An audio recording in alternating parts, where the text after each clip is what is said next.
So guys welcome back to my YouTube channel Som fit home. तो ये था मैं जब मैंने लास्ट टाइम मैस्टरबेट किया था दिसंबर 2023 में, और अब मुझे 1 साल से भी ज़्यादा हो चुका है पॉर्नो मैस्टरबेशन को छोड़े हुए।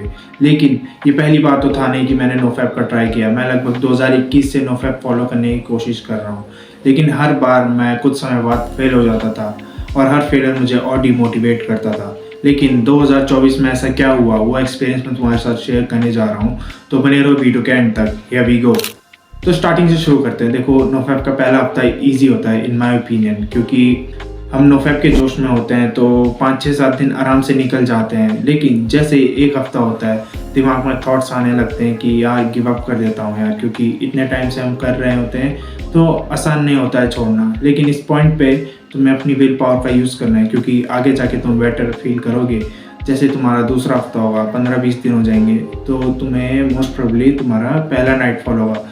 मुझे मेरा पहला नाइटफॉल 16वें दिन में हुआ था। एंड नाइटफॉल के बाद वही एक कॉमन थॉट जो सबके मन में आता है कि अबे यार, मेरी मेहनत तो पानी में चली गई, मेरी तो स्ट्रीक टूट गई, अब तो कोई फ़ायदा नहीं है नोफैप का।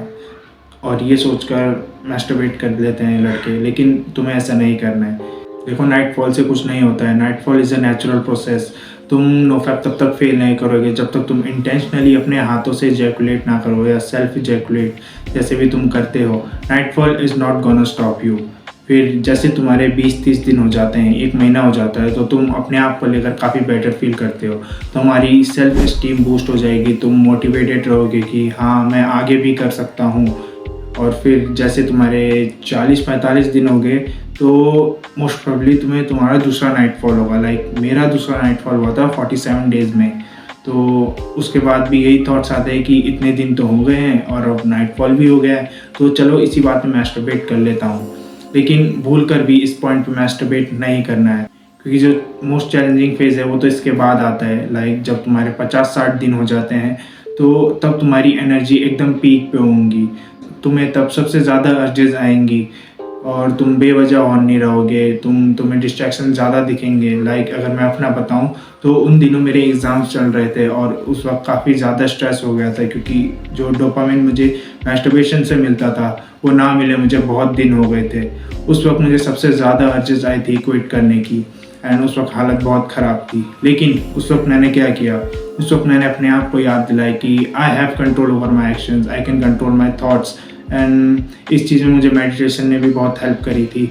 तो तुम्हें भी अपने आप को यही चीज़ याद दिलानी है। तो उस वक्त मैंने क्या किया, मैंने अपने डिस्ट्रैक्शन को कट ऑफ किया। जो मेरा सबसे बड़ा डिस्ट्रैक्शन था इंस्टाग्राम, मैंने उसे डीएक्टिवेट मारा और अपने फ़ोन को फोकस मोड पे डाल के कोने में फेंका और लग गया अपनी पढ़ाई में। फिर वो हफ्ता तो निकल गया था पढ़ाई में, एग्ज़ाम्स में। फिर उसके बाद आता है तुम्हारा जो ये 70-80 दिन हो जाते हैं, 90 दिन हो जाते हैं, तो तुम्हें रियलाइजेशन होगा कि यार, नोफैप से तो कोई चेंज ही नहीं आया है, मैं तो अभी भी वैसा ही हूँ। बस तुम्हारे माइंड में कॉन्फिडेंस सा रहेगा कि वाह, मैंने इतने दिन रोक लिया, मैं तो बहुत महान हूँ।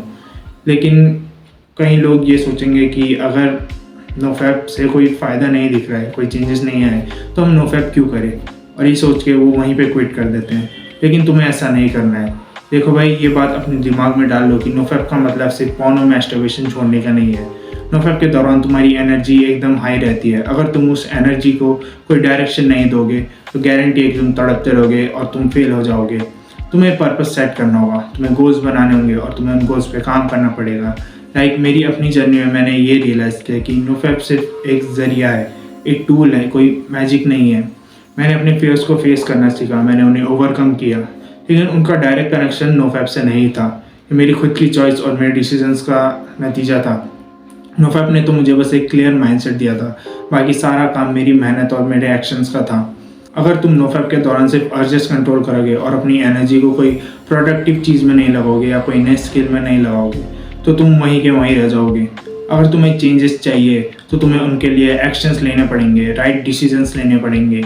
अगर चेंजेस की बात करें तो 2024 में मैंने काफ़ी चेंजेस महसूस किए हैं। मेरी मेंटालिटी काफ़ी पॉजिटिव हुई है, मैं अपने आप को लेकर काफ़ी बेटर फील करता हूँ। एंड अगर मैं हार्डवर्क करने के बाद फेल भी हो जाता हूँ, तो मैं डिमोटिवेट होकर गिव अप नहीं करता हूँ, बल्कि मैं और ज़्यादा मेहनत के साथ दोबारा उस काम को करता हूँ। 2024 में मैंने अपने लिए एक रूल बनाया था कि मैं पूरे साल वर्कआउट करूँगा, चाहे वो कितना ही कम क्यों ना हो।